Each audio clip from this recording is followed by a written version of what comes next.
नमस्कार, आप देख रहे हैं कुरुक्षेत्र। मैं हूं सौरभ शर्मा। स्वागत है आप सभी का। राहुल गांधी ने जिस दिन से कन्याकुमारी से अपनी यात्रा की शुरुआत की, उसी दिन से लेकर के लगातार आज तक वो देश से नफरत मिटाने की बात कर रहे हैं। भारत जोड़ो यात्रा का मकसद ही वो ये बताते हैं। पहले दिन से आरएसएस और बीजेपी को देश में नफरत फैलाने वाला, हिंदू मुसलमान को आपस में लड़ाने वाला बताते हैं। एक तरफा हमला करते थे राहुल गांधी। संघ की तरफ से, वीएचपी की तरफ से या फिर प्रधानमंत्री की तरफ से कभी कोई रिएक्शन नहीं दिया गया। आज संघ से जुड़े हुए विश्व हिंदू परिषद के उपाध्यक्ष और सबसे बड़ी बात, राम जन्मभूमि तीर्थ क्षेत्र के महासचिव चंपत राय का इस यात्रा पर एक कमेंट आया। राहुल गांधी को लेकर एक कमेंट आया।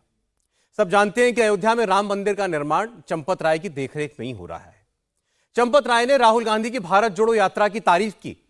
उन्होंने राहुल गांधी की भी तारीफ की। उन्होंने इस यात्रा को आशीर्वाद दिया, कहा यह प्रशंसनीय है। उन्होंने कहा कि राहुल गांधी यात्रा निकाल रहे हैं, नौजवान इस किस्म से देश में भ्रमण करें, बहुत जरूरी है। उन्होंने अपील की कि देश में इस तरीके की और यात्राएं निकाली जानी चाहिए। फिर उन्होंने कहा कि 50 साल का एक नौजवान इतनी सर्दी में पूरे देश को जोड़ने के लिए अगर यात्रा कर रहा है तो इसकी तारीफ ही की जा सकती है। इससे आज उनकी इस यात्रा को लेकर एक नए नैरेटिव सेट हो रहा है। इससे पहले आपको बता दें, रामलला के मुख्य पुजारी आचार्य सत्येंद्र दास जी ने, उन्होंने भी राहुल गांधी की भारत जोड़ो यात्रा की तारीफ की थी, यात्रा को आशीर्वाद दिया था। कहा था कि मैं रामलला से प्रार्थना करूंगा कि वो इस यात्रा को कामयाब बनाए। राहुल गांधी जिस उद्देश्य से निकले हैं वो उसमें उनको कामयाबी हासिल करें। और उन्होंने बाद में इंटरव्यूज में ये भी कहा कि मैं ये भी उम्मीद करता हूं कि प्रभु ये सद्बुद्धि भी दें कि वो भगवान राम को माने और राम मंदिर आकर रामलला के दर्शन भी करें। ऐसा नहीं है कि भारत जोड़ो यात्रा के दौरान भगवान राम का जिक्र कहीं नहीं आया। राहुल गांधी ने श्री राम और जय सिया राम का नैरेटिव बनाते हुए बीजेपी के राम को अपने राम से अलग बताया था। उन्होंने कहा था कि बीजेपी और संघ की राम की कल्पना में जानकी नहीं है। बीजेपी और आरएसएस वाले जय सिया राम नहीं कहते, बस श्री राम कहते हैं। सिया को यानी महिलाओं को भूल जाते हैं। भारत जोड़ो यात्रा के कॉन्टेक्स्ट में भगवान राम का जिक्र एक बार सलमान खुर्शीद भी लेकर आए थे और उन्होंने तो राहुल गांधी को ही भगवान राम बता दिया था। उस पर खूब विवाद हुआ था। बहरहाल सवाल उठता है कि राहुल गांधी जिस संघ, बीएचपी, बीजेपी और नरेंद्र मोदी को पूरी यात्रा में नफरत फैलाने के लिए लगातार जिम्मेदार बताते रहे, कोसते रहे, उनकी तरफ से तो राहुल गांधी को फिलहाल कोई आलोचनात्मक शब्द नहीं कहे गए। आज चंपत राय ये कह रहे हैं कि मैं संघ का कार्यकर्ता हूं। क्या मोहन भागवत ने कभी आलोचना की है? क्या नरेंद्र मोदी ने कभी इस यात्रा की आलोचना की है? तो फिर नफरत कहां है? कौन फैला रहा है? संघ की तरफ से पहली बार जो बयान आया है, अगर इसे संघ का बयान माने तो ये पॉजिटिव भी है, सपोर्टिव भी है। तो हम कुरुक्षेत्र में जय सिया राम और नफरत की दुकान वाले नैरेटिव पर बात करेंगे और जानेंगे कि क्या राहुल गांधी को भी मंदिर मार्ग मिल गया है। लेकिन सबसे पहले आप चंपत राय जी का वो बयान सुनिए जिसमें उन्होंने पूरी भारत जोड़ो यात्रा की बहस का रूट ही बदल दिया है। मैं राष्ट्रीय स्वयंसेवक संघ का कार्यकर्ता हूँ। संघ में किसी ने आलोचना की है क्या? प्राइम मिनिस्टर साहब ने उनके पदयात्रा की आलोचना की है क्या? एक नौजवान देश का भ्रमण कर रहा है, देश को समझ रहा है, ये प्रशंसा की बात है। 50 साल का नौजवान हिंदुस्तान के 3000 किलोमीटर दूरी को पैदल चलेगा और इस मौसम में भी चलेगा, तो इसको अप्रिशिएट ही करेंगे हम। तो आप यात्रा का स्वागत करते हैं। यात्रा का स्वागत नहीं, यात्रा हो रही है। मैं तो कहता हूँ आप सबको भी और हिंदुस्तान की पदयात्रा करके भारत का अध्ययन करना चाहिए। ये चंपत राय थे। और भारत जोड़ो यात्रा के लिए रामलला के मुख्य पुजारी आचार्य सत्येंद्र दास जी ने भी शुभकामनाएं दी, आशीर्वाद दिया और उन्हें बाकायदा चिट्ठी लिख करके राहुल गांधी के लिए कहा कि मैं रामलला से प्रार्थना करूंगा कि आपकी यात्रा कामयाब हो, आपकी भारत जोड़ो यात्रा पूर्ण हो। श्री राहुल जी एंड जय श्री राम। मैं आचार्य सत्येंद्र दास मुख्य पुजारी श्री राम जन्मभूमि की ओर से आपको शुभकामनाएं, शुभ आशीर्वाद देता हूं कि आपके जो देश जोड़ने के लिए कार्य चल रहा है, यात्रा चल रही है, बहुत अच्छे ढंग से चल रही। हम आपको रामलला की ओर से शुभकामनाएं देते हैं कि आपकी यात्रा, आपकी कामनाएं सफल हो। अब आचार्य सत्येंद्र दास जी कह रहे हैं राहुल गांधी की कामनाएं सफल हों, तो राहुल गांधी की वो क्या कामनाएं हैं ये भी आज हम जान लेंगे। भारत जोड़ो यात्रा के लिए अयोध्या से संतों का आशीर्वाद आया तो इस पर उत्तर प्रदेश के डिप्टी सीएम ब्रजेश पाठक ने कहा कि संत हैं, संत तो सबको आशीर्वाद देते हैं, लेकिन यात्रा में कहीं कोई किसान नजर आया? कहीं आपको कोई कुर्ता धोती पहने लाठी लिए नजर आया? सबके सब जीन्स टी शर्ट पहने हुए थे, सब विलायती लोग हैं, सब लाए गए हैं। हम मंदिर में जो भी आता है उसे आशीर्वाद देते हैं कि दीर्घजीवी हो, स्वस्थ रहो, और हमारी संस्कृति भी है, हम वसुधैव कुटुंबकम की बात करते हैं। ये भारत की लेकिन विहिप के चंपत राय जी ने भी कहा कि अच्छी बात है, उनको यात्रा करनी चाहिए। आदरणीय चंपत राय जी संत हैं, उन्होंने प्रभु राम मंदिर के लिए जीवन आहूत करने का काम किया है। वो संत पुरुष है, अगर उनके वचन से निकला है तो उन्होंने उसको दीर्घायु होने का, उनको स्वस्थ रहने के लिए कहा है। आप पूरे देश के कार्यकर्ताओं को, जिलाध्यक्षों को बुला करके पीछे पीछे गाड़ियां चलवा रहे हैं। आम जनता तो मुझे कहीं दिखी नहीं। जब आप बागपत में घुसे, बागपत में लोग नहीं थे। किसान आपको दिखे, एक मुरैठा लगाए, धोती पहने, लाठी लिए, कोई दिखा उसमें? सारे लोग जीन्स टी शर्ट में पहन करके घूम रहे हैं। लगता है विलायत से आए हैं। ये भारत की, उत्तर प्रदेश की संस्कृति नहीं है। बागपत में किसान अगर जुड़े होते तो मैं मानता कि लोकल लोगों का जुड़ाव है। जिस ढंग से एक टाइटल भारत जोड़ो यात्रा नाम देकर के कांग्रेस पार्टी ने निकाली है, ये बुरी तरह से फ्लापसो साबित हुआ है। और आज कांग्रेस पार्टी ने फिर नारा दिया, जय सिया राम। कांग्रेस का ये नया नारा जय सिया राम, इसको हम डिटेल में समझते हैं सुधांशु त्रिवेदी से, जो अपने अंदाज में इसके बारे में बता रहे हैं। कुछ राज्य विधानसभाओं ने बाल बुद्धि शब्द को असंसदीय घोषित कर दिया है। वो इसलिए आवश्यक है कि जब अयोध्या में आंदोलन हो रहा था, तो किसके लिए हो रहा था? श्री राम जन्मभूमि के लिए। नारा क्या था? राम लला हम आएंगे, मंदिर वही बनाएंगे। अभी तो बालक राम थे ना, तो बड़े होकर जब राजा राम बनेंगे तब सीता आएंगी। तो सिया राम तब होगा जब राजा राम बनेंगे। जब तक बालक राम है तब तक जय श्री राम ही होगा। तो आइए, अब ये जो नई सियासत चल पड़ी है और जिस किस्म का आशीर्वाद अब संतों का मिल रहा है राहुल गांधी की यात्रा को, और रामलला के पुजारी भी आशीर्वाद दें, रामलला का मंदिर बनवाने वाले चंपत राय भी शुभकामनाएं भेजें, तो इसका एक क्या निष्कर्ष निकाले जाएं? प्रेम शुक्ला जी हमारे साथ जुड़ रहे हैं बीजेपी से। प्रेम शुक्ला जी, स्वागत है आपका। हमारे साथ आलोक शर्मा जी कांग्रेस पार्टी से, आलोक जी का स्वागत है। रतन शारदा जी हमारे साथ हैं। रतन शारदा जी आपके सामने आज वैसे तो राजनीतिक विश्लेषक की भूमिका में है, लेकिन आरएसएस की बात भी वो रखते हैं आपके सामने, तो शारदा साहब आपका स्वागत है। कलीमुल हफीज साहब हमारे साथ हैं। कलीम साहब AIMIM से हैं। कलीम साहब स्वागत आपका। प्रेम शुक्ला जी, चंपत राय जी की बात आपने सुनी होगी, आचार्य सत्येंद्र दास जी की बात आपने सुनी होगी, तो अब ये तो पूछा ही जाएगा भाई। और चंपत राय जी ने तो खुद अपने नाम के आगे ये कहा कि मैं संघ का कार्यकर्ता हूं और मैं कह रहा हूं कि राहुल गांधी की यात्रा बहुत अच्छी है। राहुल गांधी अगर 3000 किलोमीटर इस ठंड में चल रहे हैं तो बड़ा अच्छा काम कर रहे हैं, सबको चलना चाहिए। तो संघ का भी जो है सर्टिफिकेट मिल गया राहुल गांधी की यात्रा को, BHP का भी मिल गया। देखिए, ये हिंदुत्व की उदारता है, और जिस हिंदुत्व को लगातार श्रीमान राहुल गांधी गरियाते रहे हैं, जिस राष्ट्रीय स्वयंसेवक संघ के लिए अभद्र शब्दों का और गलत इतिहास का दुष्प्रचार करने का कुकर्म करते रहे हैं, उस राष्ट्रीय स्वयंसेवक संघ के सामान्य स्वयंसेवक का हृदय भी कितना विशाल होता है, ये आदरणीय चंपत राय जी ने आज एक बार प्रकट किया है। रामलला के पुजारी आदरणीय सत्येंद्र दास जी, जो लोग रामलला की पवित्र भूमि पर बाबरी मस्जिद बनाने का संसद में संकल्प ले रहे थे, उस कुकर्मी कांग्रेस के संदर्भ में उनके मन में उदार होना यह सिद्ध करता है कि राहुल गांधी जी झूठे हैं, राहुल गांधी जी दुष्प्रचार करते हैं, और राहुल गांधी जी को सुधरने की आवश्यकता है। कम से कम हिंदुत्व के बारे में जो ईसाई मिशनरियों से दुष्प्रचार की उन्होंने सुपारी ले रखी है, उससे अब उनको जो है सुधरना चाहिए, संभलना चाहिए। नहीं, लेकिन इस पर आप लोगों की क्या राय है? मैं तो ये जानना चाहता हूं, बीजेपी की क्या राय है कि संघ जो है वो कह रहा है राहुल गांधी की यात्रा देशहित में है। ये नहीं, किसी ने कहा कि वो जो है देशद्रोह में कर रहे हैं यात्रा, लेकिन ये सत्य है कि वो किससे मिल रहे हैं? जॉर्ज पुनैया से मिल रहे हैं। जॉर्ज पुनैया कौन है? जो कहते हैं कि मैं चप्पल इसलिए पहन रहा हूं कि मां भारती अपवित्र की अपवित्रता उनको न लग जाए। वो प्रशांत भूषण के साथ यात्रा कर रहे हैं। कौन है प्रशांत भूषण? जो कश्मीर को पाकिस्तान को देना चाहते हैं। वो फारूक अब्दुल्ला के साथ यात्रा कर रहे हैं। कौन है फारूक अब्दुल्ला? जो अनुच्छेद 370 में संशोधन के लिए चीन से मदद मांग रहे हैं। तो राहुल गांधी की भारत जोड़ो यात्रा को लेकर किसी को आपत्ति नहीं है।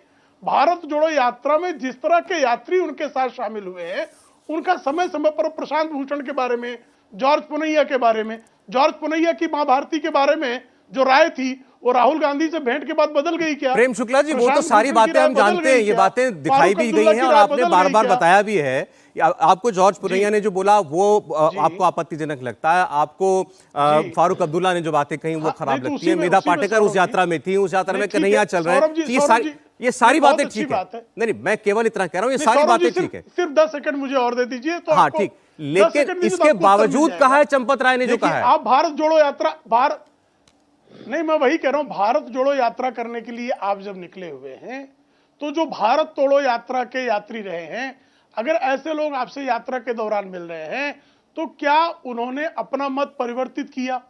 राहुल गांधी जी का सकारात्मक इंटरवेंशन ये होता कि जॉर्ज पुनैया सुधर जाते, इंटरवेंशन होता कि प्रशांत भूषण राष्ट्रवादी हो जाते, इंटरवेंशन ये होता कि फारूक अब्दुल्ला जो है भारत हित की बात करने लगते। जी। चंपत राय तो उनकी यात्रा के संदर्भ में जो उनका संकल्प है उसकी प्रशंसा कर रहे हैं। यही तो मैं कह रहा हूं, उदारता है हिंदुत्व की, कि हिंदुत्व हमेशा उदार भाव से हर गतिविधि को देखता है। अगर कोई राष्ट्र के नाम पर पैदल चलने को भी तैयार है, उसके भी हम प्रशंसक हैं। चलिए, अच्छा ठीक, एक बार चलते हैं हम अब आलोक शर्मा जी के पास। आलोक जी, ये उम्मीद किसी को नहीं थी, देखें वाकई ये थोड़ा सा सरप्राइजिंग था जब चंपत राय जी ने ऐसी राय रखी राहुल गांधी जी की यात्रा को लेकर के, और उन्होंने तो बड़े मुक्त कंठ से कहा कि मैं आरएसएस का वर्कर हूं, आरएसएस का कार्यकर्ता हूं। मोहन भागवत जी ने क्या आलोचना की है राहुल गांधी जी की? क्या प्रधानमंत्री नरेंद्र मोदी जी ने कुछ बोला है यात्रा के बारे में? तो मैं तो स्वागत करता हूं, और सबको, अगर कोई व्यक्ति चल रहा है 3000 किलोमीटर देश को समझने के लिए तो बड़ी अच्छी बात है, प्रशंसनीय है, स्वागत योग्य है। मुझे लगता है आपको भी शायद उम्मीद ना रही होगी। लेकिन अब सवाल ये जो प्रेम शुक्ला जी उठा रहे हैं वो ये कि ये हिंदुत्व की उदारता है, वो हिंदुत्व जिसको आप पानी पी पी कर कोसते हैं, वो उस हिंदुत्व में राहुल गांधी की भारत जोड़ो यात्रा के लिए भी स्थान है, लेकिन आपके मन में केवल द्वेष है इनके लिए। देखिए, मुझे लगता है हिंदुत्व ना तो चंपत राय जी हैं, ना आलोक शर्मा हैं, ना प्रेम शुक्ला हैं, ना सौरभ शर्मा है। हिंदुत्व बहुत बड़ी चीज है, इसको शायद भाजपा को और खास तौर पर भाजपा के प्रवक्ताओं को समझने की आवश्यकता है। हृदय की उदारता अभी प्रेम शुक्ला साहब के शब्दों में ही आपने देखी, कितनी उदारता, वो कांग्रेस से कितना प्रेम करते हैं, किस तरह की शब्दावली का इस्तेमाल करते हैं। तो हमें सबको ही जो हिंदुत्व है उसको समझने की, वास्तव में सच में हिंदू धर्म क्या है वो समझने की आवश्यकता है। और जिस तरह की शब्दावली का इस्तेमाल कांग्रेस के लिए अभी हुआ, मैं समझता हूं उसको मैं रिपीट भी नहीं करना चाहता, और उसी से सब कुछ क्लियर हो जाता है कि बीजेपी कौन से हिंदुत्व पर चलना चाहती। जहां तक चंपत राय जी ने कहा, हमने ना तो उनसे कहा कि आप ऐसा कहिए, ठीक बात, उनको जो ठीक लगा उन्होंने कहा। स्वाभाविक है कि जिसको जो ठीक लग रहा है वो कह रहा है। कांग्रेस ने जो कहा, कांग्रेस को ठीक लगा, कांग्रेस ने कहा। जिन लोगों ने कहा कि हिंदू आतंकवाद है, वो आज इनके यहाँ मंत्री। और प्रभु राम के ऊपर जो एक एफिडेविट राम सेतु के ऊपर दिया गया, कांग्रेस को तमाम मीडिया के चैनल्स ने भी और बीजेपी ने भी पानी पी पी कर कोसा। उसके बाद वही एफिडेविट, उसी तरह की स्टेटमेंट पार्लियामेंट में इस सरकार ने भी दी। मां सीता के बारे में महेश शर्मा ने 2016 में क्या स्टेटमेंट दिया वो भी पूरे देश ने देखा। लेकिन इनके लिए हिंदुत्व, हिंदू धर्म और तमाम ये जो चीजें हैं, ये केवल वोट की खेती है। फारूक अब्दुल्ला साहब बहुत खराब हैं, उनके पिताजी और भी खराब थे, 50 साल तक गालियां दी इन्होंने उस पूरे परिवार को। अटल बिहारी वाजपेयी जी पहली बार देश के प्रधानमंत्री बने और दोनों बाप बेटे उनकी कैबिनेट में मंत्री थे। आज ये कह रहे हैं सब भारत तोड़ने वाले साथ चल रहे हैं। अरे भाई, तो आपकी सरकार क्या पकौड़े तल रही? अगर भारत तोड़ने वाले खुले यात्रा में चल रहे हैं तो आपकी सरकार को जेल में डाल देना चाहिए, क्योंकि टुकड़े टुकड़े गैंग के ऊपर भी जब गृह मंत्रालय से पूछा गया तो पार्लियामेंट में कहा कि इस तरह का कोई गैंग नहीं। लेकिन इनको दिक्कत किस बात से? इनको पहले कंटेनर से दिक्कत थी, फिर निक्कर से थी, फिर पादरी से थी, फिर फलाने से थी, फिर डिकड़े से थी, फिर टी शर्ट से थी, पता नहीं किस किस से दिक्कत है। असली दिक्कत ये नहीं है। असली दिक्कत यह है कि भारत जोड़ो यात्रा के माध्यम से देश में जो संदेश जा रहा है जी, बीजेपी पूरी तरह से उससे बौखलाई हुई। बीजेपी को लग रहा है कि ये एक्सपोज हो रहा है। बीजेपी को लग रहा है कि जो नफरत इन्होंने फैलाई है 9 वर्षों में, वो अब एक्सपोज हो रही है। और केवल नफरत जाति और धर्म की नहीं, हर तरह की नफरत, शब्दों में नफरत, द्वेष, द्वंद्व। अभी प्रेम भाई मेरे बड़े अच्छे भाई, लेकिन किस तरह की भाषा का इस्तेमाल करते हैं। ठीक है। हमारी माँ तो माँ है और दूसरे की माँ जो है वो 50 करोड़ की गर्लफ्रेंड है। हमारी माँ तो माँ है और दूसरे की माँ जो है वो कांग्रेस की विधवा है। ये शब्दावली देश के प्रधानमंत्री ने इस पूरे देश को परोस दी कि आप भी सब ऐसा ही बोलिए। और यही कारण है कि पूरा देश आज द्वंद्व में, द्वेष में और जिस तरह से युद्ध में पूरी तरह से आपस के वाक युद्ध कहूंगा मैं उसको, उलझा हुआ। आप कहीं चाय की दुकान पे भी चले जाइए, वहां भी शांति नहीं छोड़ी, वहां भी हिंदू मुसलमान का डिस्कशन होगा, वहां भी मोदी जी ने तो पता नहीं कौन से झंडे गाड़ दिए। और यही कारण है कि आज दिल्ली में दरिंदगी होती है और जनता आवाज नहीं उठाती है, क्योंकि जनता को दूसरी चीजों में उलझा दिया गया है। आज चाइना घुस के बैठता है। नहीं, इससे कहने से आपका तात्पर्य नहीं समझा मैं। मतलब इन्होंने जनता को क्या समझा दिया है? अभी आपने कहा जनता बात कर रही है, हिंदू मुसलमान की बात करती है, फिर आपने कहा मोदी जी ने पता नहीं कौन से झंडे गाड़ दिए। मतलब जनता ये सोच रही है कि मोदी जी ने बहुत बड़ा कारनामा कर दिया है कोई, ये मैसेज देने में कामयाब हो गई है? कामयाब नहीं हुए। इनके भाट और चारण जो शाम को ढपली बजा के कहते हैं ना कि सब पता नहीं क्या हो गया, 80 करोड़ लोगों को खाना दे दिया हमने, और मतलब ये फ्री फंड का खाना दे दिया। ये चीजें बैठा दी गई। जब देश के प्रधानमंत्री कहें कि बुजुर्ग माता तुमने मेरा नमक खाया है, तो सोचिए देश। चलिए ठीक है, अभी हम चूंकि अयोध्या की बात कर रहे थे, मैं उस पर रहना चाहता हूं। मैं एक बार जरा चर्चा में लाना चाहता हूं रतन शारदा जी को। ठीक है आलोक जी, एक मिनट। अयोध्या से ऐसा संकेत आएगा और अयोध्या से आशीर्वाद आएगा, रामलला के मंदिर से आशीर्वाद आएगा राहुल गांधी की यात्रा के लिए, तो ये शायद उम्मीद नहीं थी। अभी जो बातें हमने दिखाई हैं तो चिट्ठी में भी सत्येंद्र दास जी ने लिखी हुई है, रतन शारदा जी, लेकिन इसके बाद आप अगर आर्टिकल्स निकाल के पढ़ें तो उन्होंने कई और जगह पर बातचीत में ये भी आगे कहा है कि मैं उम्मीद करता हूं कि भगवान जो हैं वो राहुल गांधी जी को भी सद्बुद्धि दें और वो भगवान को माने, भगवान राम को माने और यहां आकर रामलला के दर्शन भी करें, ये भी मेरी कामना है। इस पर आलोक जी भी बोले, लेकिन पहले आप ये जो संकेत आया चंपत राय जी की तरफ से और सत्येंद्र दास जी की तरफ से, इसको कैसे देखते हैं? देखिए सौरभ जी, सबसे पहले तो आप जानते ही हैं कि किसी भी संघ के अधिकारी ने राहुल गांधी की यात्रा के बारे में कोई अपशब्द या क्रिटिसिज्म किया और मुझे आज तक नजर नहीं आया। बोला, क्योंकि कोई व्यक्ति अगर देश के अंदर प्रवास कर रहा है तो उसका स्वागत है। मैंने कई बार बीजेपी के कई ट्वीट्स को आलोचना भी की है कि हर चीज को मजाक में ले जाना ठीक नहीं होता, कुछ अपशब्द भी मैंने नकारे हैं। और मैंने ये भी कहा है कि राहुल गांधी जो कर रहे हैं वो अपने नेतृत्व को दोबारा प्राप्त करने के लिए कर रहे हैं, कांग्रेस को जोड़ने के लिए कर रहे हैं, उसका स्वागत है। लेकिन जो वहां बात करते हैं और यहाँ जो उनके भाट चारण, जो शब्द का उपयोग आलोक जी ने कहा वही शब्द मैं करूंगा, जो भाट चारण यहाँ शाम को आते हैं उनके सारे किए कराए पर पानी फेर देते हैं। तो जैसे मैंने एक लेख में लिखा था, कीप वॉकिंग बट जाना कित्थे है, so he will keep on walking. उन्होंने जाना कहाँ है, ये अभी भी तक उसकी यात्रा का निर्णय आ नहीं रहा। जहां तक सवाल है संघ का, संघ ने 1949 में जब इतने भयंकर दमन के बाद में बैन उठा तो गुरुजी ने कहा कि अपने समाज के लोग हैं, इनसे किसी प्रकार का वाद नहीं करना। अगर दांत अगर जीभ को काट लेते हैं तो हम अपने दांत तोड़ नहीं देते, अपने ही लोग हैं, उनके विरुद्ध मत जाएं। बाला साहेब देवरस 1970 में इमरजेंसी हटने के बाद ये कहा था फॉरगेट एंड फॉरगिव।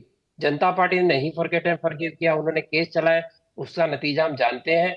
तो संघ की अपनी सोच है, संघ राजनीति से परे सोचता है, संघ देश के विषय के हिसाब से अपना विषय रखता है। और बहुत अच्छी बात है कि आलोक शर्मा जी ने कहा हिंदुत्व बड़ी चीज है, यानी एक तो मान गए कि हिंदुत्व अच्छी चीज है, बड़ी चीज है, चाहे संघ और बीजेपी से बहुत बड़ी अच्छी बात है। लेकिन संघ हिंदुत्व अच्छी चीज है, हिंदू धर्म अच्छा है, बीजेपी को समझ नहीं आ रहा। ये मान्य करना अपने आप में मानता हूं कि संघ की बीजेपी की बहुत बड़ी विजय है। जिस हिंदुत्व को दिन रात पानी पी पी कर राहुल जी कोसते हैं और कांग्रेस कोसती है, जिनको लगता है कि हमारा एकमात्र प्रगटीकरण हमारा जन्म ही देश में इसलिए हुआ है कि संघ को कोस कोस के खत्म किया जाए, भूल गए कि नेहरू जी प्रयत्न कर करके थक गए। उन्होंने कहा था आई विल क्रश आरएसएस, गांधीवध के भी पहले वो उनको छोड़ना पड़ा। 1963 में उनको पता चला कि संघ क्या काम करता है, परेड में बुलाना पड़ा। इंदिरा जी ने अपना जो संघ से द्वेष था खत्म किया, नॉर्थ ईस्ट के अंदर संघ के साथ मिलकर उनकी कई संस्थाओं ने काम किया, इंदिरा जी ने साथ दिया। राजीव गांधी हम जानते हैं राम मंदिर के समय संघ के साथ संपर्क में थे, कोई कटु वाक्य आपस में हुए नहीं। शाहबहान द्वारा जरूर क्योंकि विषय कॉन्स्टिट्यूशन का था, विषय जेंडर जस्टिस का था। तो इस प्रकार से अगर हम देश का सारा, इन्होंने फारूक अब्दुल्ला का नाम लिया, फारूक अब्दुल्ला के जमाने में जितने गलत काम कश्मीर में कोई भी अब्दुल्ला फैमिली, सच है तो सच है, उसकी राजनीति अपनी है, उसका राष्ट्र के लिए सोचना अपना है। तो जब आप इस हिंदू मुसलमान से बाहर आएंगे आपको पता चलेगा कि भारत का सारा राष्ट्र एक है, सारा समाज एक है। कांग्रेस जो बार बार माइनॉरिटी के नाम पे पॉलिटिक्स करती है तो भूल जाती है मेजोरिटी हिंदुओं की है, जिनको इन्होंने लगातार लताड़ा है। ठीक है सर। हिंदू टेरर का वाक्य खड़ा किया, राम मंदिर का काम करने से रोका। मैं उसमें जाना नहीं चाहता था, पर क्योंकि इन्होंने इस शब्द का उपयोग करी, मैं याद कराना चाहता हूँ कि आज वही राहुल गांधी राम मंदिर से आशीर्वाद मांगता है। ये हमारी जीत, लेकिन आप और फिर भी देश कह रहे की हैं कि जीत है। संघ इतनी ऐसी पॉलिटिकल बातों में नहीं पड़ता, और आपने अभी कहा कि बीजेपी को भी हर चीज का मजाक नहीं उड़ाना चाहिए, राहुल गांधी की हर चीज को हल्के में नहीं प्रस्तुत करना चाहिए, और कांग्रेस पार्टी को भी सोचना चाहिए कि जब संघ की तरफ से कोई आलोचनात्मक बात नहीं हो रही यात्रा को लेकर के, उसी यात्रा में संघ पर इतने प्रहार होते हैं। लेकिन एक बार कलीम साहब के पास चलें। कलीम साहब, अब जो भगवान राम को लेकर के, पहले सलमान साहब ने भगवान राम से तुलना की थी राहुल गांधी की, उसके बाद अब अयोध्या से जो है तारीफें आ रही हैं उनकी यात्रा की, आशीर्वाद मांगा जा रहा है भगवान राम से कि यात्रा उनकी कामयाब हो जाए। कैसे देख रहे हैं आप इसको? आप तो वही साहब पहले से कहते रहे हैं कि एक ही थाली के चट्टे बट्टे हैं कांग्रेस और बीजेपी, उनका बयान है, मेरा नहीं। देखिए, ये जो आरएसएस का जो दोहरा चरित्र है, इसको देख के आज अच्छा लग रहा है, और पूरा देश देख रहा है आज टीवी पे कि आरएसएस के आइडियोलॉग क्या बोल रहे हैं, आइडियोलॉज आरएसएस से जो जुड़े हुए आचार्य हैं वो क्या कह रहे हैं, और ये यात्रा क्या कह रही है।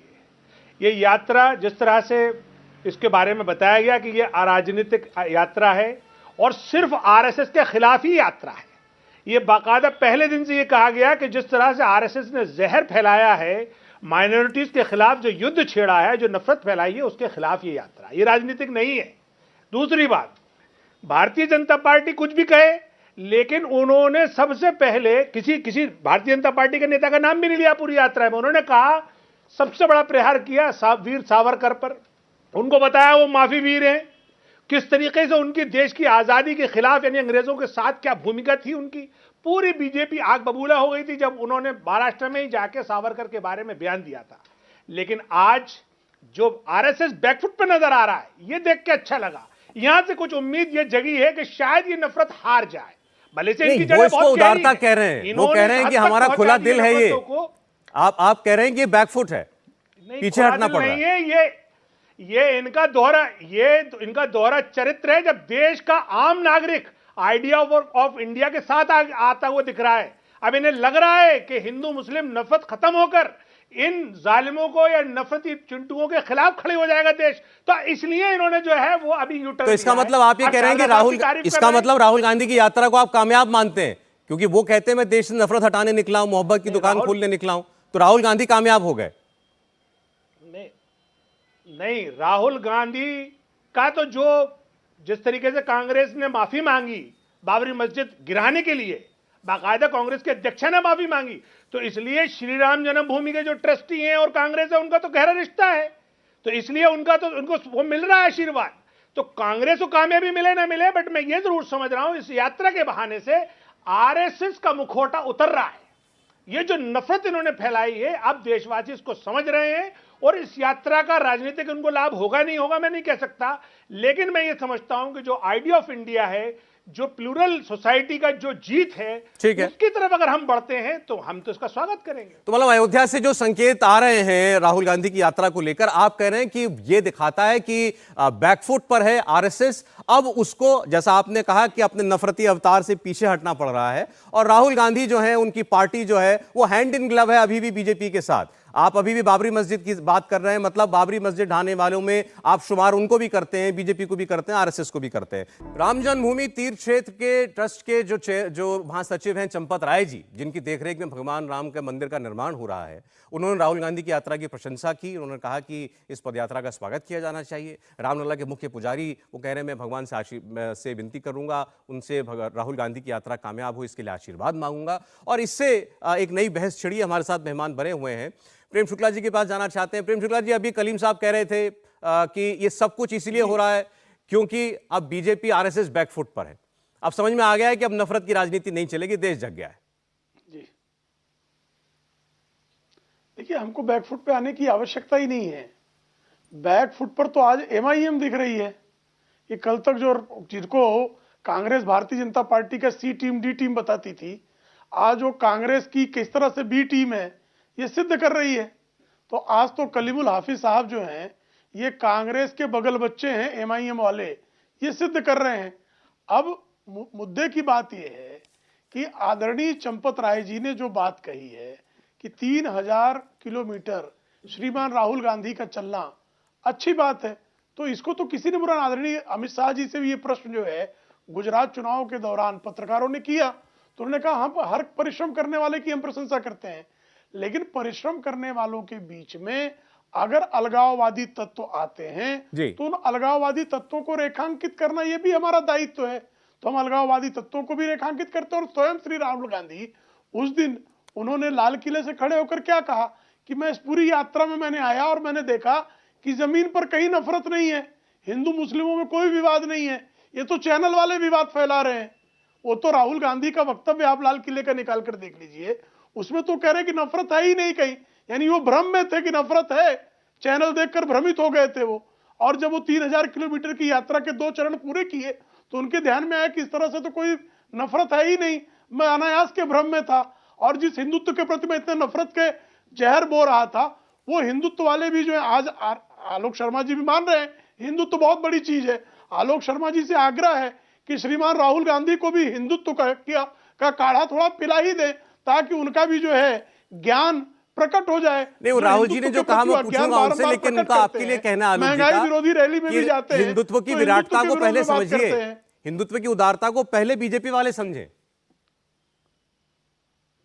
नहीं, हिंदुत्व की भाई पहले कांग्रेस जो गालियां देती हो तो समझे, हम तो उसका पालन करते हैं। और आपकी जानकारी के लिए, जब कांग्रेसियों ने 1990 के दशक में हिंदुत्व के आधार पर चुनाव लड़ने पर महाराष्ट्र की विधानसभा के विधायकों के खिलाफ मुकदमे किए, 12 विधायक जो हैं उनका जो है बाकायदा सदस्यता चली गई, तब मनोहर जोशी वर्सेस नितिन भाऊराव पाटिल के मुकदमे में सर्वोच्च न्यायालय के विद्वान न्यायाधीश चीफ जस्टिस उस समय के जो थे जस्टिस JS वर्मा ने ये कहा कि Hindutva is way of life, और हिंदुत्व को जो है आप सांप्रदायिक रंग में नहीं रंग सकते। लेकिन श्रीमान राहुल गांधी 1995 का जजमेंट है, 8 दिसंबर 1995 का, और उसके बाद जो है 2022 तक राहुल गांधी की समझ में नहीं आ रहा है। तो हिंदुत्व की विराटता, श्रीमान आलोक शर्मा, आप 50 वर्ष के बालक श्रीमान राहुल गांधी को कृपा करके बाल घुट्टी के रूप में पिलाएं। ये बात तो ठीक है आलोक जी, हिंदू और हिंदुत्व का फर्क तो राहुल गांधी जी ने ही बताया था। देखिए, मुझे लगता है जिस तरह की भाषा अभी इस्तेमाल हो रही है, यही बीजेपी की नफरत भरी पूरी जो उनकी विचारधारा है वो बयां भाषा तो करती आप अपनी है। जरा देख लीजिए, आपने ये क्या कहते प्रयोग में हैं, लाया। क्योंकि मैं किसी के बीच में नहीं बोल रहा, सुनिए। एक एक करके बात करें, बोलिए। बीजेपी कहती है काढ़ा पीकर हिंदुत्व सीखो, काढ़ा पिलाकर ये हिंदुत्व सिखाते हैं। गजब है ना, मतलब यही सोच पर प्रश्न चिन्ह है कि वास्तव में हिंदू धर्म क्या है, वे ऑफ लाइफ क्या है, या हिंदुत्व जो इनका नफरत भरे वाला है, जो गोली मारो वाला क्या है, वो दारू पीने गोली वाले मारो काढ़ा की नहीं। नारे प्रेम जी प्लीज बीच में ना बोलिए, मैं चुप हो जाता हूँ, इनको बोल लेने देते हैं, बात अपनी कंप्लीट कर लेंगे एक बार, पूरा जहर निकल जाने बोलिए। दीजिए। देखिए, मुझे लगता है जिन लोगों ने 80-20 के नाम पर वोट लिए हैं, और देश के प्रधानमंत्री जब शमशान और कब्रिस्तान की बात करें, और जो व्यक्ति गोली मारो का नाम दे और उस नारों के आधार पर मंत्री बना दिए जाए, रामजादे और हरामजादे शब्दों का इस्तेमाल किया जाए सांसदों के द्वारा, तो मुझे लगता है कि नफरत का पूरा घड़ा भर चुका है। और कांग्रेस पार्टी ने कभी हिंदुत्व को नहीं कोसा है, लेकिन हिंदुत्व का चोला पहनकर जो लोग वोट इकट्ठी करते हैं, ये RSS और बीजेपी वाले, हाँ, इनको जरूर कोसा है और आगे भी कोसेंगे, क्योंकि इन्होंने हिंदुत्व के नाम पर, हिंदू धर्म के नाम पर अपनी दुकान चलाई है। इनको न हिंदू धर्म का पता है, न हिंदुत्व का पता है। ये लोग केवल और केवल हिंदुत्व के नाम पर कैसे नफरत फैलाई जाए, उसके नाम पर कैसे वोट मांगा जाए। तमाम दशकों तक कश्मीरी पंडितों के नाम पर वोट मांगा। आज कश्मीरी पंडित इनको पानी पी पी कर कह रहे हैं कि केवल और केवल इन्होंने गलती हमसे हुई कि नकली हिंदुत्व को हम वोट देते रहे। अब उनको समझ आ रही है। मुझे लगता है कि जो इनसे सवाल पूछ ले वही दुश्मन है। सपा के साथ इन्होंने सरकार बनाई, फिर वो देशद्रोही हो गए, फिर बसपा के साथ बनाई, फिर वो खराब हो गए, फिर कम्युनिस्टों के साथ भी पहले सरकार बनाई, कम्युनिस्ट तो देशद्रोही है। और नेशनल कॉन्फ्रेंस के बारे में क्या अभी सवाल सुने, नेशनल कॉन्फ्रेंस को भी सरकार में शामिल रखा, फिर PDP, ये बाप और बेटी और ये पता नहीं क्या क्या शब्दावली थी, फिर उनके साथ भी सरकार चलाई। तो इनका कपटी राष्ट्रवाद है और नकली हिंदुत्व है।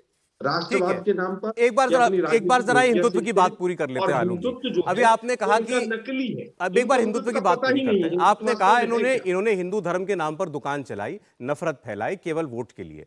लेकिन आपकी पार्टी से बार बार ये सवाल पूछा जाता है, मैं कलीम साहब ने जो बात कही उसको लाना चाहता हूं रेफरेंस में, कि एक बार ऐसा लग रहा है कांग्रेस पार्टी जो है वो अपना रुख साफ नहीं करना चाहती, या आपके पास ही वो क्लियर पिक्चर है नहीं कि हम बताएं क्या जनता के सामने हिंदुत्व पर हमारा स्टैंड क्या है।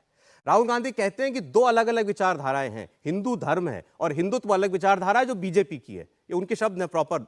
और उन्होंने ये भी कहा हिंदुत्व वो क्या हिंदू धर्म किसी मुसलमान को किसी सिख को मारने की इजाजत देता है? बिल्कुल नहीं देता। लेकिन हाँ, हिंदुत्व वाले ऐसा करते हैं, हिंदुत्व वाले पीठ में छुरा भोंकते हैं, ये उन्होंने बताई हुई बातें। और इसके साथ साथ वो देश आपसे ये जानना चाहता है, आज जब भगवान राम को इतनी बात हो रही है, कलीम साहब कह रहे हैं कि बाबरी मस्जिद गिरी, इसके लिए बीजेपी जितनी जिम्मेदार है उतनी आपकी सरकार थी उस वक्त केंद्र में, उतनी कांग्रेस पार्टी जिम्मेदार है, और इसीलिए आज अयोध्या से आशीर्वाद भी आ रहा है। लेकिन उसी भगवान राम का जो मंदिर बन रहा है, रामलला का जो मंदिर बन रहा है, उसको लेकर के क्या स्टैंड है ये नहीं आज तक हमें मालूम।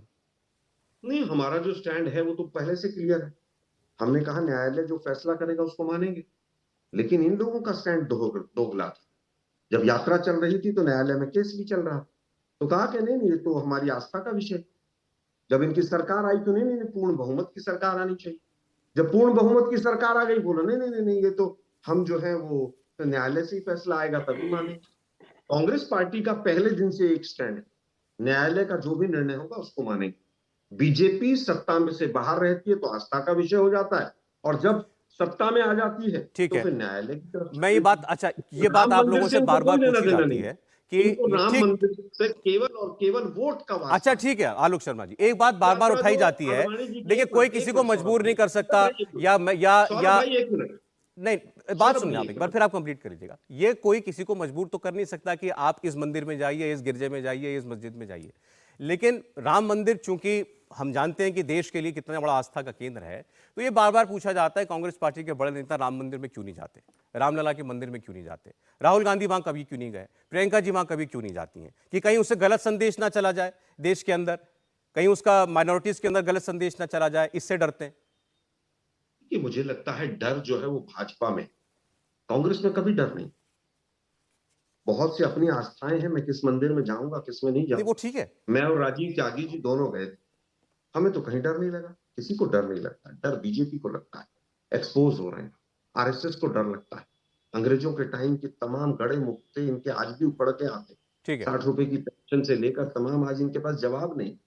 लेकिन हम फिर कहेंगे नफरत को कम करो, नफरत फैलाई है आप लोगों ने, उससे देश का नुकसान हुआ है। ठीक है आलोक जी, एक मिनट, आपने कहा हिंदुत्व के नाम पर, भगवान राम के नाम पर, भगवान राम के मंदिर के नाम पर हिपोक्रेसी अगर कहीं दिखी तो वो संघ और भाजपा के रुख में दिखी, कांग्रेस पार्टी के रुख में नहीं। एक रतन शारदा जी, 1400 करोड़ रुपए विश्व हिंदू परिषद ने स्वयं कहा कि डकार गए। मैं जवाब ले लूं आपकी बात का, रतन जी, वही चंपक जी हैं जिनके ऊपर जमीन ग्रैबिंग के और अरे आज तो वो आपकी यात्रा की तारीफ कर रहे हैं, कम से कम आज तो आप भी कुछ अच्छा बोल दीजिए। मैं वैसे कह रहा हूँ, तारीफ की उन्होंने, उनका अपना मत है, हमें उनकी तारीफ की आवश्यकता भी नहीं। अच्छा चलिए ठीक है, अभी जो बात थी उसका जवाब ले लूं मैं। रतन शारदा जी आपसे कुछ कह रहे हैं जी, बोलिए रतन जी। मैं आलोक शर्मा जी के प्यार भरे जहर से बड़ा इम्प्रेस्ड हुआ हूँ। जिस तरह से प्यार से जहर घोल रहे हैं, लगातार झूठ बोल रहे हैं, इससे बड़ा खुश हूँ क्योंकि लोग इनको देख रहे हैं। जहां तक कलीमुद्दीन जी का सवाल है, वो तो मैंने आपको टोका नहीं था ना, बोले ना बहुत। शांति रखिए आप, शांति रखिए आप। आलोक जी आप उनको बोलने दीजिए प्लीज। देखिए, संघ को जहर पीने की आदत है, शांति से जहर पिया, पी पी के यहाँ तक आए हैं। सबसे अधिक अरे सरज ये नहीं चलेगा। अब बोले रतन जी, बोले, नहीं बोल रहे आपके बीच में। नहीं उनको चुप करिए, ऐसे नहीं चलेगा। मैं शांति से अब सारी बकवास इनकी सुन रहा हूँ, जहर भी झूठी बातें सुन रहा हूँ, बिना बोले में जवाब देना चाहते हो, बीच में टोकर, ऐसे नहीं चलता ना, ऐसा नहीं चलता पूरे देश के अंदर पूरा। अच्छा चलिए, अच्छा ठीक है आलोक जी, सुन लीजिए प्लीज, सुन लीजिए। इस शो के अंदर भी किसने जहर उगला है वो भी। अच्छा आलोक जी आपने अपनी बात कह ली, कम से कम वो तो खामोशी से सुन ही रहे थे, प्लीज। देखिए, इन्होंने चलते चलते कह दिया अंग्रेजों से साठगांठ संघ की थी, और परतें उगड़ रही हैं। मैंने इस बात पे कई बार सभी को चैलेंज किया, आज तक कोई भी ये बात, एक भी डॉक्यूमेंट ला नहीं सका जिसके अंदर संघ का अंग्रेजों से कोई साठगांठ हो। उसकी कोई भी इनके पास कोई डॉक्यूमेंट है? मेरे पास डॉक्यूमेंट है कि संघ के ऊपर अंग्रेजों की इतनी कड़ी पैनी नजर थी, कैसे संघ के ऊपर बार बार रोकने का प्रयत्न अंग्रेजों ने किया, उसके बाद कांग्रेस ने किया, ये हम सभी जानते हैं। पहली बात। दूसरी बात, हिंदुत्व और हिंदू का फर्क है, बिल्कुल फर्क है। आइडिया ऑफ इंडिया का बिल्कुल फर्क है, और यही मूल सारा झगड़ा है। हम वैचारिक झगड़े को पर्सनल झगड़े में नहीं लेते, हम कटुता उसमें नहीं लाते, हम विचारों के झगड़ा विचारों से लड़ते हैं। इसलिए हम यहाँ तक पहुंचे हैं कि सारे देश के अंदर संघ का प्रभाव है, हिंदुत्व का प्रभाव है। आइडिया ऑफ इंडिया का फर्क क्या है कि यहाँ बैठे जो लोग आइडिया ऑफ इंडिया की बात करते हैं, समझते हैं कि ये 10-15 अगस्त 1947 को पैदा हुआ ये देश, उसके पहले देश था ही नहीं। अंग्रेजों ने, चाचा नेहरू ने और जिन्ना ने मिलकर भारत और पाकिस्तान बनाया, उसके पहले देश था ही नहीं। हम कहते हैं कि ये देश हजारों साल पुराना, लगातार चलने वाला, कभी ना टूटने वाला, कभी ना समाप्त होने वाली सभ्यता और देश का परिचय है कि ये राष्ट्र अमर है, अजर है, अनादि है। और यही बड़ा फर्क है कि हमारा राष्ट्र पहले से था या अंग्रेजों ने बनाया। यही सारी आइडिया बनने का फर्क है, और देश धीरे धीरे देख रहे हैं इस फर्क का क्या महत्व है। इसके कारण अगर ये कहें कि राहुल, अगर ये कह रहे हैं घृणा की बात कर रहे हैं, और राहुल जिसके ऊपर है, जो चारण यहाँ भाट बैठे हैं, राहुल गांधी जब अटल जी की समाधि पर गए उसके एक दिन पहले इनके एक बड़े नेता ने क्या अटल जी के ऊपर लांछन लगाए थे, किस प्रकार की भाषा का उपयोग किया था, जिसका बहस भी और उनको पता चला झूठ बोल रहे हैं, उसके ऊपर राहुल गांधी जी ने उसको लताड़ा, उस बंदे को क्या कांग्रेस से निकाला। तो आपके कृत्य क्या है, उसके ऊपर आपके वास्तविकता क्या पता चलती है। आपने केवल भाषण दे दिया, आपने कह दिया नफरत फैल रही है। भैया, हिंदू मुसलमान की राजनीति आपने शुरू की थी, देश का बंटवारा आप लोगों ने जिन्ना के साथ मिलकर भारत और पाकिस्तान में किया था, देश का बंटवारा किया था। और उसके बाद यहाँ जो एएमएम में बैठे हैं, इन्होंने रजाकार, जो इनके पूर्वज रजाकार थे, उन्होंने हैदराबाद में क्या हाल किया था, कैसे पाकिस्तान जाना चाहते थे लेकिन जा नहीं पाए। वो आज पूर्व रजाकारों के व्यक्तियां बैठे हमें सिखा रहे थे भारत क्या है, हिंदुत्व क्या है। ये देश का परिवर्तन बता रहा है हमें कि इनको भी आज मानना पड़ रहा है कि हिंदुत्व देश की मुख्य धारा है, इसी के ऊपर राजनीति चलेगी, ऊपर राष्ट्र नहीं चलेगा। वो तो ये मानते और हैं। वो देखें रतन जी, ये इनकी पार्टी अक्सर कहती है कि बाबरी मस्जिद के प्रकरण ने इस बात को बिल्कुल साफ कर दिया कि बीजेपी और कांग्रेस का रुख एक है। ये बताएं, राम मंदिर को रोकने के लिए क्या क्या कोशिश इन्होंने नहीं की। कोर्ट में जाके बार बार केस किसने रोका, तारीख डाली है, निर्णय मत दीजिए किसने कहा। और एआईएमएम वालों को, ये जो मुस्लिम एआईएमआईएम किसने खड़ा किया था, मुस्लिम पर्सनल लॉ बोर्ड, जिसने बार बार केस रोका। कपिल सिब्बल किसके नेता थे जब उन्होंने बार बार एक केस कोर्ट में रोका और कहा निर्णय न दे। तो कृपया कांग्रेस वाले बताएं कि ये राम मंदिर की जो आज बातें कर, राम मंदिर को बनाने में इनका क्या सहयोग था। राजीव गांधी के बाद लगातार इन्होंने उसका विरोध मैं जरा जवाब लेता हूं, फिर समय चला जाएगा लगातार रतन जी। किया। कांग्रेस पार्टी पीवी वक्त नरसिम्हा भी के जवाब दे। आगे अभी पाछा चूंकि एमआईएम का भी आपने नाम लिया, सारा एंटी हिंदू आया। कलीम साहब ने और चूंकि हिंदू ये कहा की था बात कि इस कर मामले में रहे हैं, दोनों झूठे बीजेपी झूठे कांग्रेस एक है, तो वो फर्क बता रहे हैं कि बीजेपी और कांग्रेस का फर्क क्या है विचारधारा का। कलीम साहब लगता है कि आलोक जी, कलीम साहब बोल रहे देखिए जो आलोक जी कह रहे हैं कि हम न्यायालय की बात मानेंगे, ऐसा स्टैंड था हमारा। तो मैं बता दूं, न्यायालय ने बताया कि सन 49 में जो क्रिमिनल मतलब गैर कानूनी तरीके से मूर्तियां रखी गई, उसके बाद मस्जिद में ताला लगवाया, उस वक्त कांग्रेस थी। जब गैर कानूनी तरीके से फिर वो ताले खुले, वो भी उस टाइम पे भी कांग्रेस थी। जब उसके बाद उसका शिलान्यास हुआ, तब भी कांग्रेस थी और उसका कोई न्यायालय का डिसीजन नहीं था। तो बीजेपी से ज्यादा बाबरी मस्जिद की शहादत के लिए कांग्रेस जिम्मेदार है, जिसके लिए कांग्रेस के अध्यक्षा ने पूरे देश के सामने मुसलमानों से माफी भी मांगी है। तो इसलिए कांग्रेस तो अपने हाथ साफ न करे। वो एक अलग बात है कि अगर कांग्रेस को अब भी अकल आ गई हो तो अच्छी बात है। और वो दूसरी बात चलिए मैं अब आता हूं आरएसएस पे। आरएसएस जो आरएसएस ये कहती है कि इनके खिलाफ, अंग्रेजों के साथ थे, इनके खिलाफ कोई डॉक्यूमेंट नहीं है। पूरी किताबें मौजूद है, पूरी माफीनामे बाकायदा डॉक्यूमेंटेड मौजूद हैं। दूसरी बात, इन्होंने ही मुस्लिम लीग के साथ आजादी से पहले 2 प्रांतों में सरकार बनाई थी। इन्होंने बंगाल में यही हिंदू महासभा और मुस्लिम लीग ने मिलकर, मुस्लिम लीग का मुख्यमंत्री था और आरएसएस यानी जो पहले हिंदू सभा महासभा थी उसका उप मुख्यमंत्री था। चलिए ठीक, आलोक जी समय बिल्कुल खत्म हो गया। आज समय बिल्कुल खत्म हो गया। नॉर्थ वेस्ट फ्रंटियर में थे ये। तो इनका जो नहीं, मैं आपको 10 सेकंड दूंगा, फिर प्रेम जी को ना दूं, ये नाइंसाफी हो जाएगी। आज रहने दें, फिर कभी बात करेंगे इस पर और। लेकिन बहुत धन्यवाद, समय इतना ही था। प्रेम शुक्ला जी, आलोक जी, रतन शारदा जी, कलीम साहब, बहुत धन्यवाद आपका आज कुरुक्षेत्र में आने के लिए। इंडिया टीवी हर वक्त हर जगह डाउनलोड करने के लिए सर्च करें India TV news Google play store या ऐप स्टोर पर।